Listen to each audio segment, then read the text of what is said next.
Para modelar un problema de investigación operativa es necesario identificar los siguientes elementos: las variables de decisión del problema, la función objetivo a optimizar y las restricciones. Todo ello forma el modelo matemático del problema. Concretamente, en programación entera hay que tener en cuenta que existen distintos tipos de variables de decisión.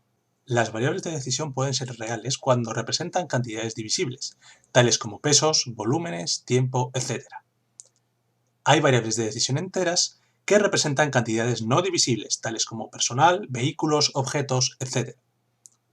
Por último, las variables de decisión binarias representan situaciones en las cuales los sistemas pueden estar en dos estados diferentes. Estas variables toman valores 0 o 1 y representan aquellas situaciones en las cuales un sistema puede estar encendido o apagado, se responde a una pregunta con sí o no, hay un sistema que se usa o no se usa, etc. Antes de realizar el modelado, vamos a analizar los datos del problema.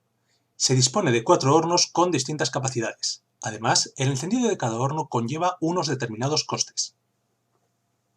Por ejemplo, si se usan los hornos 1, 3 y 4, esto conlleva unos costes de 80 euros para el primer horno, 85 euros para el tercero y 90 euros para el cuarto. No hay ningún coste por no utilizar el horno número 2. Una vez determinados qué hornos se van a utilizar, podemos distribuir entre ellos las barras que se deben hornear. No pueden asignarse barras a los hornos que no se hayan encendido. Estamos ya en disposición de definir las variables de decisión del problema. Estas variables deben determinar qué hornos se utilizan y cuántas barras de pan se hornean en cada uno. Por ello, para cada horno vamos a utilizar dos variables. Por un lado, una variable entera que represente el número de barras horneadas en ese horno. Y por otro, una variable binaria que represente si el horno se utiliza o no. Elegimos los siguientes valores para la variable binaria. El valor 1 representa que el horno se usa, el valor 0 representa que no se usa el horno. Es importante en los problemas de programación entera, cuando aparezcan variables binarias, definir qué representa cada valor que tomen estas variables binarias. El siguiente elemento del modelado es la función objetivo. Se busca minimizar el coste global debido a la utilización de los hornos y al horneado de las barras de pan. Veamos la contribución, por ejemplo, del horno 1. Cada barra de pan horneada en este horno cuesta 30 céntimos.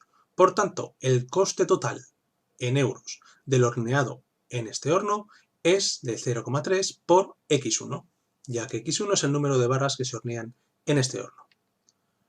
Por otro lado, tenemos un coste fijo asociado al uso de este horno. El coste es de 80 euros si se usa el horno o de 0 euros si no se usa el horno.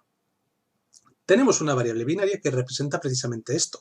La variable binaria vale 1 si el horno se usa y vale 0 si el horno no se usa. De esta manera podemos escribir las dos situaciones con una sola expresión de la siguiente manera. El coste fijo asociado al horno 1 es 80 por I1.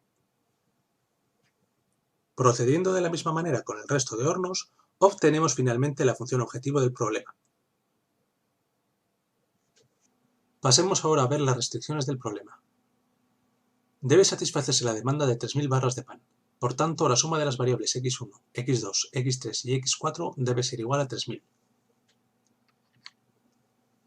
Hay que tener en cuenta además la capacidad de los hornos, sabiendo que solo se puede cocer pan en aquellos hornos que se pongan en funcionamiento.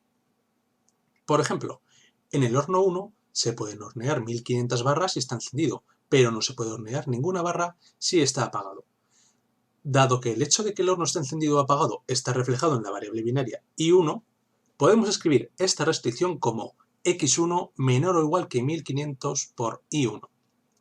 Obsérvese que la parte derecha de esta restricción vale 1500 si I1 es igual a 1 y vale 0 si I1 es igual a 0. Esta restricción será combinada también con el hecho de que x1 tiene que ser una variable no negativa. Razonando de la misma manera, obtenemos las restricciones para el resto de hornos.